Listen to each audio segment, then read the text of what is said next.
Welcome to the Criterion Chat, a podcast about cinema and the Criterion Collection. I'm Matt Peterson, joined by Nate Myers. Tonight, we explore a different kind of comic book movie, 2001's Ghost World, directed by Terry Zwigoff. Based on the comic book of the same name by Daniel Close, the film captures a very specific moment in life, the strange, awkward period between high school and college, and the rest of life itself. Thora Birch and Scarlett Johansson are Enid and Rebecca, two friends who have just graduated. Rebecca is eager to jump into adulthood, scouring town for a new apartment. Enid is a bit more listless, projecting a constant state of disgust with her circumstances and the people therein, while simultaneously not wanting to let it all go. When a practical joke leads to an unlikely friendship with a loner jazz record collector named Seymour, played by Steve Buscemi, the flaws, fears, and desires of the characters are revealed in unexpected ways. Zwigoff's film is darkly comedic and is a meditation on loneliness and the difficulty inherent in making human connections in an increasingly fragmented world. Join Nate and me as we talk about a movie that has nothing to do with Halloween, but everything to do with the concept of value.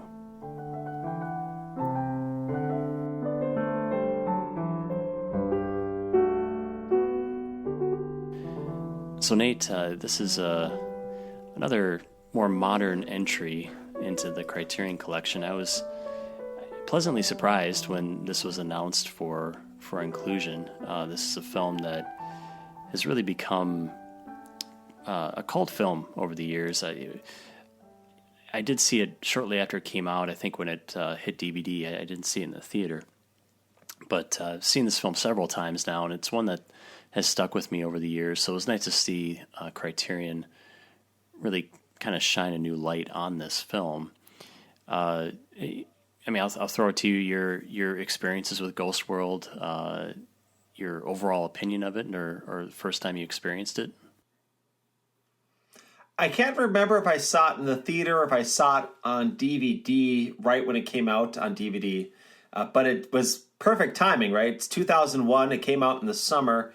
Yep. And I graduated from high school in the summer and then went to college that September. And so I was right exactly in the thick of the exact same world experience as the characters, Enid and Rebecca, in this. So it's fascinating to just remember that I was in the exact same moment. And like you, I've seen it a few times over the years, and was also very thrilled when Criterion announced this. I picked up the Blu-ray because I've come to really appreciate this movie a lot over my different experiences of it throughout the last couple decades, and really have enjoyed ever since I first saw it. Just its style, its tone, and I think I've come to appreciate it more because obviously after it, there's been many films that have been made. Two of them that come to mind that are of a similar ilk would be Napoleon Dynamite and Juno,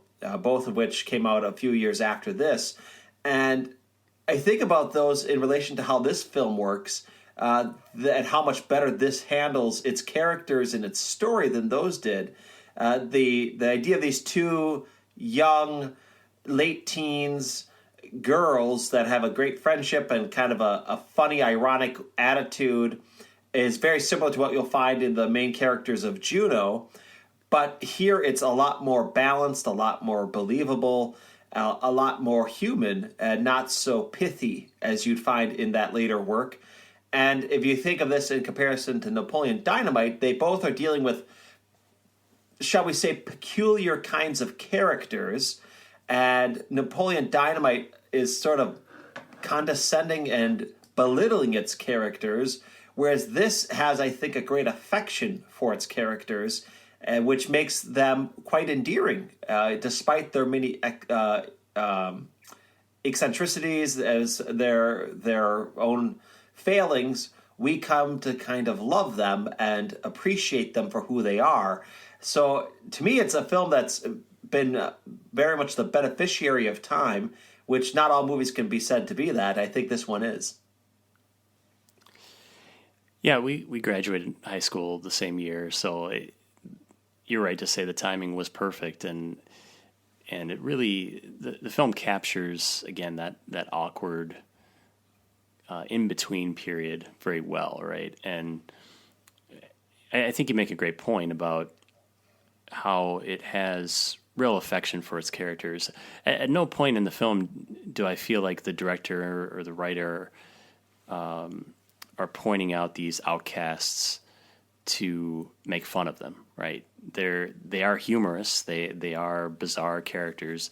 We can kind of go through the list of some of them, right? You've got the nunchuck guy at the convenience store. You've got, of course, Norman waiting for the bus. We can talk about him more later. I made a little list here of some of the outcasts, the 50s diners guy, all the record collectors at the record collector party, the wheelchair guy in the coffee shop. They're all sources of comedy in the movie, but yeah, like you said, there's a great affection for them. This film is really encouraging people to embrace their own eccentricities and to realize that that's one of the things to love about other human beings, right? And even though Enid, her character in particular, is a very cynical character, and she projects this attitude of disgust frequently, there is that moment where she's talking to Rebecca about these outcasts and saying, those are our people. And Rebecca's character is, you could say, maturing at a faster rate than Enid. I think Enid is still caught in that high school mentality more than Rebecca. But they're friends that are drifting apart, but are, part of this outcast class, so to speak, as well. And it captures that feeling perfectly. And, as collectors too, this film really dives into that culture specifically in a very comedic but effective way. I kind of look at this film as a film about hipster culture before the term hipster even really existed. You mentioned... That's a good way of describing it, for sure. Yeah. And you mentioned the connections to, say, Juno or Napoleon Dynamite. Was this film made independently? Just an aside. I feel like this was probably shot independently and then picked up by United Artists or MGM, but maybe it was a studio picture. I don't know. It has really that early 2000s or late 90s indie feel to it, or that indie aesthetic. When I think of films like in that genre, this is one that immediately comes to mind. And I think it was quite influential to other films later, as you mentioned. So I kind of want to dive into that hipster element in this film, right? We're talking about the Criterion Collection. We're talking about very specific kinds of cinema, almost to a fetishistic level sometimes. So I think there are characters and situations in this film we can relate to on a personal level.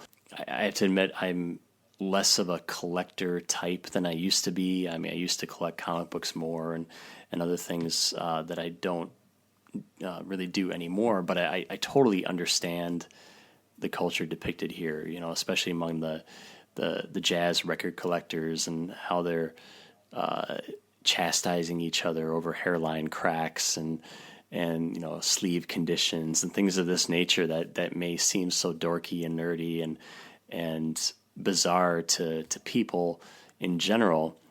But this film really speaks to, I think, people that are, interested in things of that nature. I mean, obviously this is a comic book, right? So I think comic book culture definitely informs this film in many ways. Any thoughts on what this film is saying about, the collector mindset or collector culture in general? I think you and I could easily be called unhip hipsters. Right? We have many of those tendencies and those qualities, but our ethos is particularly out of step with some of that, right? But Yeah. our interests, our sensibilities are very much aligned in that world. And I very much have that collector kind of mentality myself. I certainly, I went and picked this up on Blu-ray partly because that sense of having a physical media and this being a film. And by the way, I know we'll get into the release later on, but this would be a perfect example of why to have physical media, because it's very well done. The artwork is great.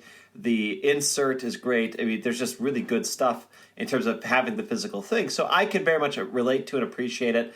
I think what this film does well is that it respects the real world. I mean, the characters are very grounded and very realistic, but it has a certain kind of flair in terms of its storytelling style, right? The visual style.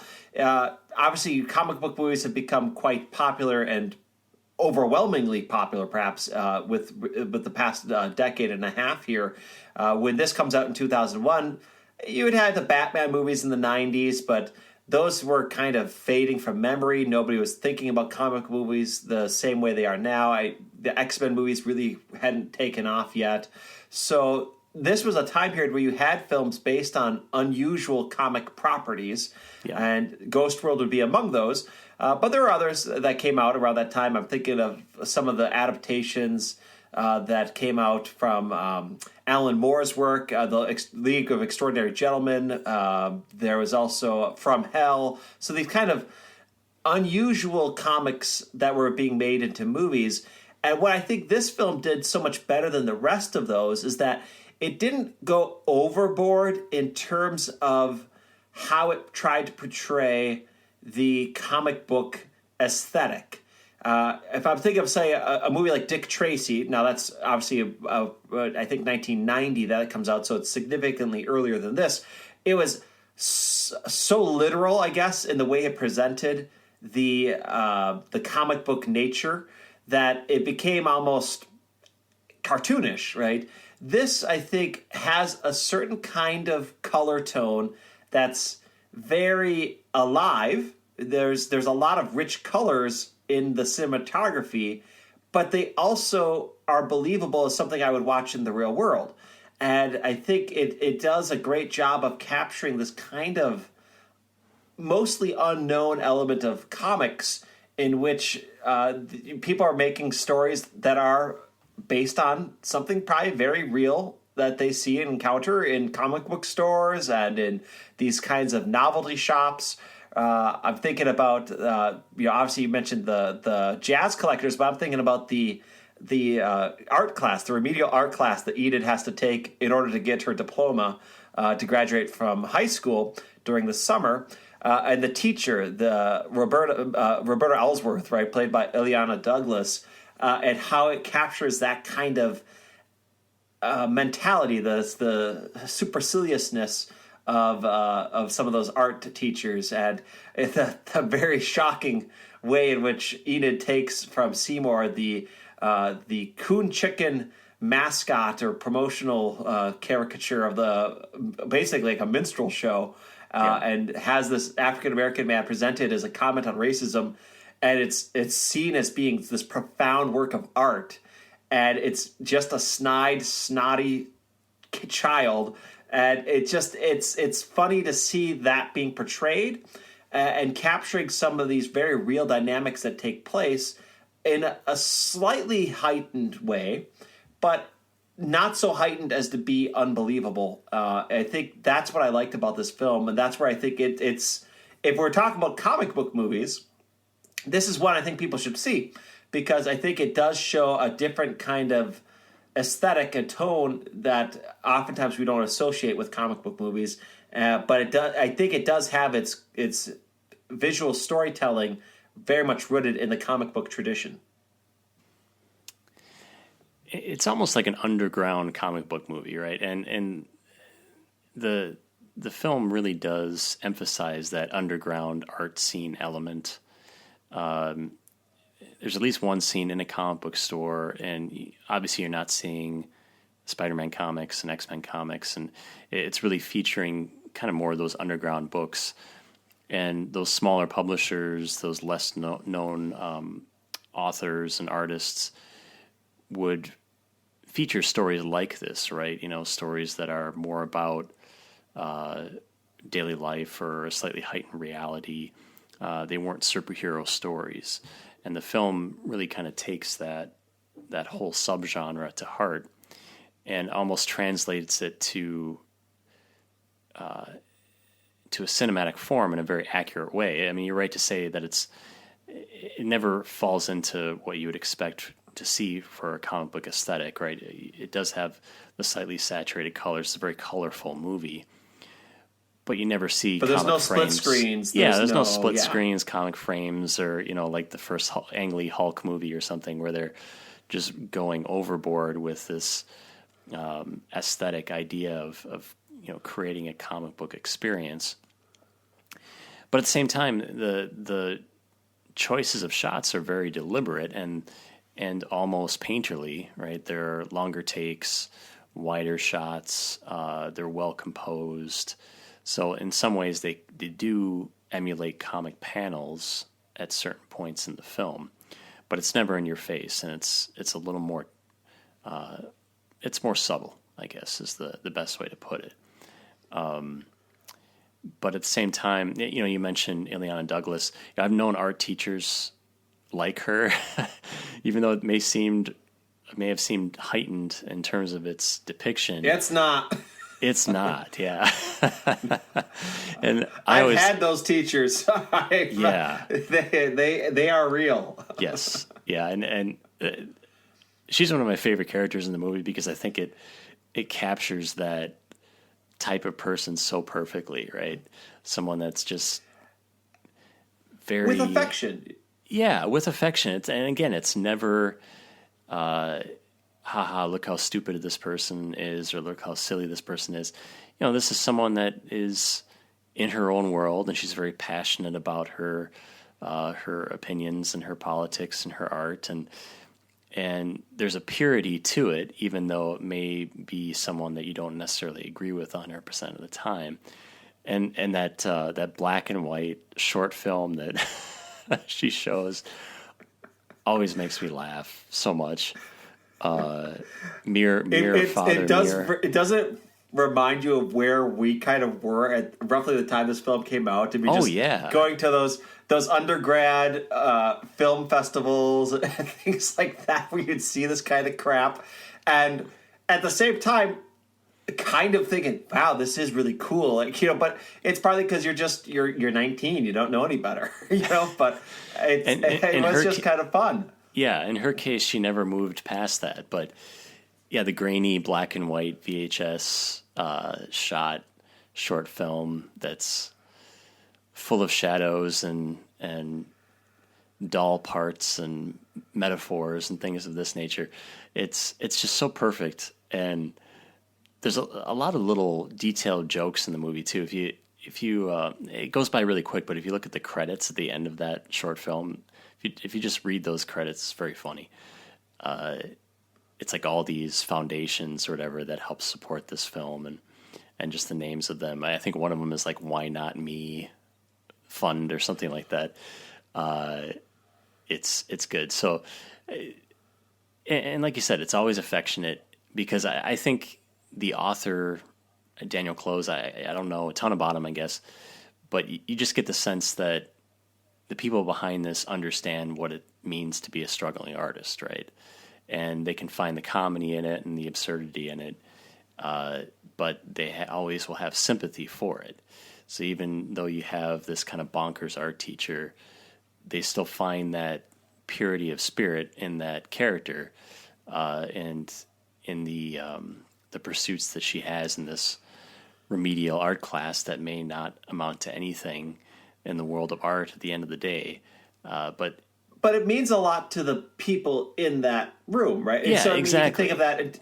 If you look at the fundamental dynamics, does a couple of teenage girls graduating, getting a job at a coffee shop, in the case of Rebecca, not really quite growing up, and having a kind of a interesting crush develop between Enid and Seymour. I know we haven't really explained the plot here, but Seymour being this older man who they pulled a prank on about having him come in to be like they impersonate as though they're a woman that answered an ad for him to get together. They play a prank on him, but then a friendship blossoms out of it. These aren't necessarily grand major things, but they're important to the characters, and I think it gets at that side of humanity, right? A lot of the things that were going on for anybody in that age, or maybe going on for most people in their day-to-day life, probably don't mean a lot to the larger world, but they're important to the person going through it. And I think that's what this movie gets. It gets the sense of a friendship that's been around since you've been a child, that's then going through growing pains as you mature in different directions, your interests change. That's an odd moment, right? And that can have pain in it, and that can have comedy in it. And this film gets those dynamics, I think, very well. Especially if you look at the performances, I think they're all pretty fantastic. Particularly when you think about Scarlett Johansson, I mean, just how funny it is. At this time, no one knew who she was, and now she's, of course, Black Widow, right? And so she's this big superhero comic character that everybody knows around the world now. And here she is getting one of her early parts in a comic book movie that's so radically different than the thing that's probably made her a mega millionaire, right? So it's fascinating to see how this film captures humanity and really shows it with an endearing quality. Yeah, we should probably get into the story a little bit more and the characters and performances themselves. We've kind of ignored Steve Buscemi up to this point, but clearly he's a main character here, integral. You mentioned his storyline, so the practical joke that leads to him befriending Enid, then Enid wanting to take on the mission of finding him a date, right? So he's this loner outsider, obsessively collecting jazz records. But what's interesting about his character too is that he's someone who's isolated even within his own world of isolation, right? So he's the collector party that he's attending with all these people kind of being arrogant about their little preferences and their sound equipment and the whole debate of CDs versus vinyl, comes up. He only brings his junk records to that meet, right? I mean, he's no one's allowed in the Citadel, so to speak, his room where he actually has his prized records, but he lets Enid in there, and that's a big moment in the film, just opening up his inner world to her in this way. So he's someone that's disgusted with himself, but at the same time he's not willing to let his preferences go. He's not really willing to compromise who he is as a person. So he understands that his traits will isolate him from the world, but in a strange way he seems content with that, and he's kind of waiting for the world to catch up with him, so to speak. And it's not a sense of arrogance that he feels that he knows more than everybody else, like Enid might feel that way, and that kind of shows a lack of maturity on her part. He understands why he's an outsider, but at no time does he want to change himself to conform to a world that he feels is just not worth conforming to, right? I guess that's the best way I could summarize his character. But Steve Buscemi, great performance. He's always good, it seems, and I think this is a performance that a lot of people don't think about. Any thoughts on him in general? It is a great performance. He is one of those guys who just kind of constantly comes up in different works, right? Yeah. And obviously, as an actor, Steve Buscemi is not a leading man. His looks, his physical attributes are not the kind of person like a Brad Pitt or Leonardo DiCaprio where you're going to put him in romantic leads. But he always does have a way of creating very fascinating characters, and this, I think, is one of his better performances. I'm struck, that scene you're talking about when he and Enid are speaking to each other, and he brings her into his, shall we call it, a parlor, right? And he's revealing to her his collection in this more intimate way. I was always amazed by the vulnerability and the humanity he brings to that scene as Seymour. He really, I think, gets at the fact that Seymour understands there's something off about this way, that there's something kind of sad that we don't really associate with people, we can't really connect to people, so that we compulsively collect these different things and we find our meaning in that. But there's also a way in which, unbeknownst to Seymour, he's actually really connecting with somebody at that same time, right? Yeah. He's revealing something of himself, and it's handled very well by Buscemi as he is portraying that scene. And I just think that it is one of those great performances that gets forgotten, partly because it's not a real flashy character. It's not one of those scene-stealing kinds of performances. It's just very solid and good, right? And he develops a well-fleshed, a fully fleshed character that is able to really speak some great truths and help the audience to really get a glimpse into a certain kind of personality that we might ourselves identify with, or maybe don't identify with. But I think he captures, the essence of this kind of lonely person, but a good person. I mean, not a weird or deranged loneliness. There's no psychosis here. It's just that he's kind of on his own, and this is how he's developed a way to feel connection in this world when he really can't quite connect with people and has a hard time connecting with people. He finds it through this other outlet. And there's something quite charming, in a sense, with how he creates this character and how you see this relationship blossom between Seymour and Enid. And Thora Birch, I think, is just, obviously was known as a child actor, was in American Beauty shortly before this was made.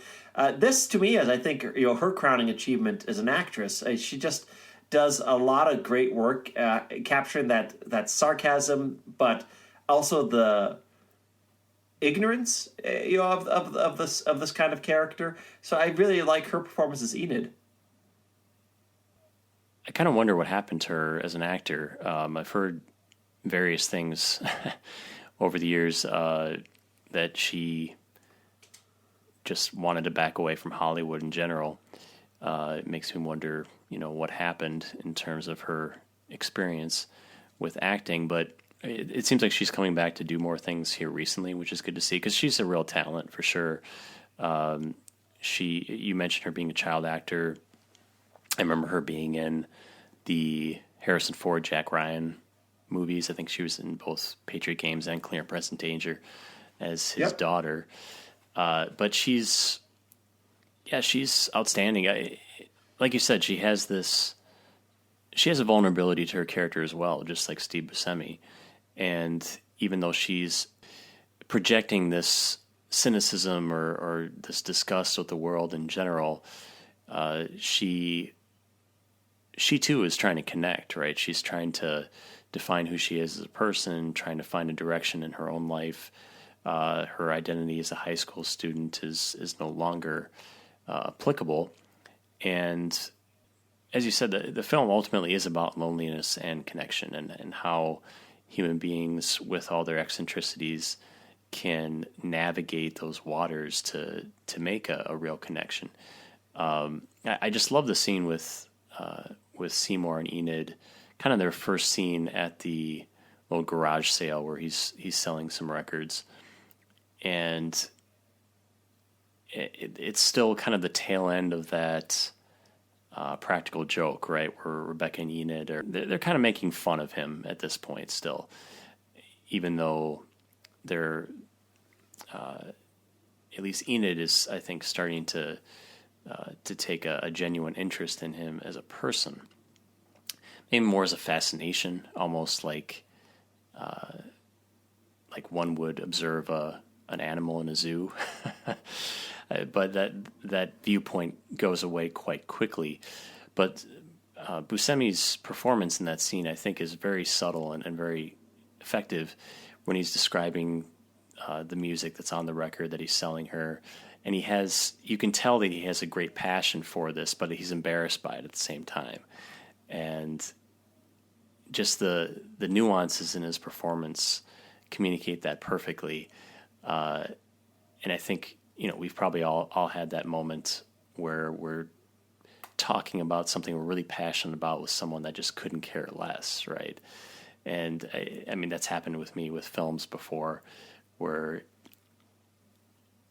I call that Tuesday when that happens to me. What you call it? What? I call it Tuesday. Yeah. It's hard to communicate to someone the thrill of finding an out-of-print Criterion disc or something you've been looking for, unless they're a collector as well. So that kind of disconnection, but at the same time, you're trying to connect with the person by expressing your passion for something. So that's one thing I love about this film, is that it really captures that whole phenomenon very well. I think that's a tribute to Zwigoff's direction. Yeah. Obviously, this is a stylish film call it a muted stylishness, right? The cinematography, the music, I mean, it's very deliberate, but it's not overwhelming. It's not too attention grabbing, but you're going to notice that this has a certain kind of aesthetic that's going to operate upon your senses. But I think what Zwigoff does well in terms of his directing is he gives time to scenes. He sets scenes up. He allows room for the characters to play. I mean, I've never read the comic, so I don't know how this captures the aesthetic of the comic, but I'm assuming that it does, on some level, reflect some of the visual language of the comic, and that it does help us to enter into the world of Daniel Clowes creating, and he through his direction really allows these compositions to sit with us the way they would with the comic. If I'm reading a comic, I can move my way through the visual images as I would like, right? I don't have to flip to the next page. I get to control the amount of time I spend with a particular panel. The fact that this film isn't hyper-kinetic in its editing, that it's not extraordinarily active with the camera, that it allows shots to play out over a nicer length of time, allows me, the audience, to just sort of take in the atmosphere of the people and of the conversation. And this, I think, is really a smart directorial decision from Zwigoff about how he is setting up his telling of this tale. Yeah, and there's some beautifully composed shots too, and the camera, doesn't move a whole lot, but when it does, it's just kind of these painterly panning shots, and it's understated but very effective. So yeah, I think directorially it's very strong, but clearly focused on the performances and the actors, and rightfully so. I mean, I think if this took on a Scott Pilgrim type aesthetic or something, it would just be all wrong for the material. I mean, it has to have an understated quality, I think, for this material to really to land properly. The story itself and how it progresses, the film takes almost kind of it is kind of a dark turn toward the end, and the characters become increasingly fragmented. The fracture point really is the one night stand, I think, between Seymour and Enid, and that always bothered me, I guess. I always felt that did not seem organic to the story. I understand that alcohol was involved prior to that occurring, but there's something about that rupture in the text, so to speak, that doesn't quite sit well with me, and I'm not quite sure why. I guess I'm gonna say I hear your thought on it. It doesn't bother me. I think partly because the film doesn't work out, right? I mean, after that happens, the relationship does sour. The final leg of the film goes darker. It would be one thing, so again, let's compare this to a little bit of another film with Scarlett Johansson. If we take the Lost in Translation, if she and Bill Murray in that film had connected that would have, but it all kind of works out nice and good. I think you'd be like, whoa, whoa, whoa, whoa, whoa, that doesn't work, right? I mean, the fact that they don't sleep together makes what they had more meaningful and tender, and it ends very nicely, because it didn't go down that road. This, it doesn't really end well for anybody because they did wind up having this one night stand, and I think that actually is to the film's credit, that it shows that, this relationship was not what either of them maybe thought it was going to be, and that they needed to have a certain boundary and limit on it that they broke, and then that causes a sort of a train wreck of sorts to take place towards the end, that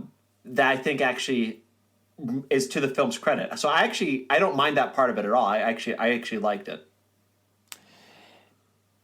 Yeah, maybe it's meant to feel uncomfortable, right? I guess that's probably the intent of it, and it is the lighting of the fuse, right, that leads to the dynamite exploding in that relationship, and it probably needs to be there.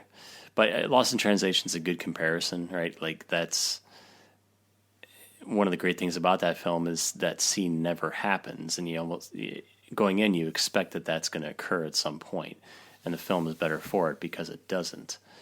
Whereas here, I mean, Lost in Translation doesn't exactly end on the most optimistic note either.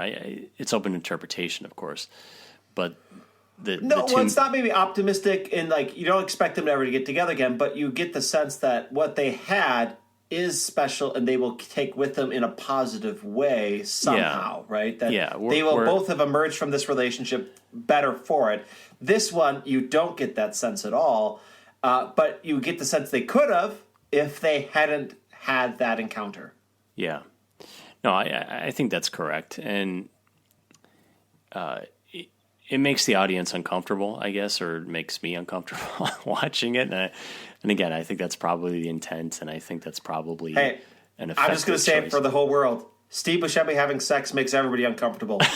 I wasn't going to come right out and say it, but, I let you do things. I let you do the dirty work. That's fine. Well, that aside, things spiral out of control from that point on, right? So Seymour becomes almost stalker-like in his pursuit of Enid. And then the film culminates in Norman, who's this old man that's been recurring throughout the film, waiting for a bus that's supposedly never going to come. He gets picked up by a vintage-looking bus with no markings on it and taken away to God knows where. And that's a powerful, of course, symbolic scene in the film. But let's talk about the film's ending in and of itself. Enid too gets on that bus and is taken away. She mentions a fantasy earlier in the film of just doing that, right? Getting in a car, leaving, disappearing, starting a new life. And it looks like that's what she's doing here. But at the same time, this seems disconnected from the reality of the film, right? What is this bus that just shows up and takes people away? Is this symbolic of death in some way? I mean, that's one thing I always think of. I've heard a lot of people argue for it as being a metaphor of suicide. Yeah. I don't know if I agree with that, but... I don't know if I agree with it either, but I think that's an obvious interpretation, right? This kind of fantasy bus taking someone away from this world. Norman's an older man. Is that symbolic of him dying? Is Enid taking that bus symbolic of her committing suicide? I don't know. I don't think that's the intent of Zwigoff and Close necessarily, but you can see how it could be interpreted that way. I think it's more symbolic in that it's showing Enid is maturing, right? She's finally entering adulthood, whereas throughout the whole film she was still stagnant and stuck in that high school mentality, even though she thought that she was ahead of the curve compared to everybody else. So I guess I see it as more of an optimistic thing versus a a symbol for suicide, because I think the film in general is an optimistic film, and like we've said many times, it has great affection for its characters and the situations they're put in. The film is interested in making these situations relatable as much as possible, but also speaking to those people that feel like outsiders or loners. And I think the film is trying to say that, we're all outsiders and loners in some way, or at some point in our lives we will feel that way. And that's just an inevitable part of being alive. I think that's a good way of interpreting the ending. It's worth noting, obviously, the bus, no placards on it, nothing to indicate where it's going. It's also completely it's anachronistic, I guess you could say, right? It's not of the era, it's not of its place, and a sense that Norman isn't of that place. And as we see, as things progress, Enid, it winds up not being of this place, right? And I think that's probably a way to interpret it as well, is that this film is, with the bus ride at the end, it's a sort of a walking away from a certain kind of lifestyle that isn't going to work, right, for this particular character. And I think that fits more with the tone that it's not condescending to the outcast, right? It's recognizing the value of the outcast, but also that I think having a sort of a come to Jesus moment where it's the outcast, if you can't get it with the program, you're going to have to go someplace else. And where that other place is, we don't know, but you're going to have to go there. And I think that's the way I've always interpreted the ending. I don't know if that's actually what was intended by or not, but that's the way it sort of plays in my mind as I look at it. Yeah. And we shouldn't overlook how funny this movie is, too, in general. I mean, it is a dark comedy. I think we're talking about a lot of the heavier themes or focusing on that more. But there are just some great comedic sequences here. The whole scene with Enid working in the movie theater is very, very funny. The guy coming up in the wheelchair who's looking on his computer to get the free coffee. And I was sold right away with the graduation scene at the start of the film with the girl in the wheelchair saying, "I've learned that you don't need drugs." And you said blah, blah, blah, blah. And then right afterwards, the cynical, she was a lot better when she was just a cocaine addict. So it's just there's a lot of dark humor in it that's very funny. Yeah. That sets the tone, right? You know what you're getting into after that scene. So yeah, we shouldn't ignore the comedy for sure, because ultimately that's what this movie is. I mean, it really is comedy, but it has a lot of poignant moments, and it's certainly trying to say something a bit more meaningful than Napoleon Dynamite, for instance. Well, I think, and I like Napoleon Dynamite. I don't want to beat up on that movie because I enjoy it for what it is. But they have different ambitions. This gets at what good comedy touches on great truths, right? So there's always a kind of weight that exists in a real substantive comedy that doesn't make the comedy any less enjoyable, laughable, but it does give it a certain dimensionality that you don't find in the Farrelly Brothers movies, right? You find in this kind of film comedy with a purpose and with an idea.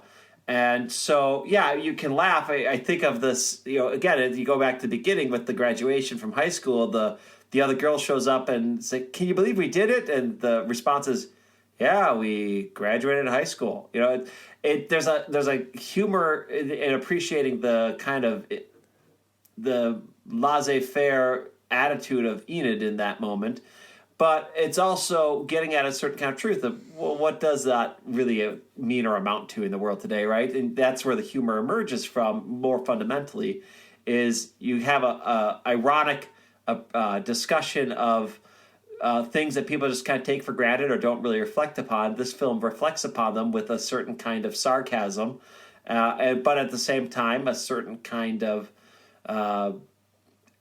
appreciation for the people it's showing.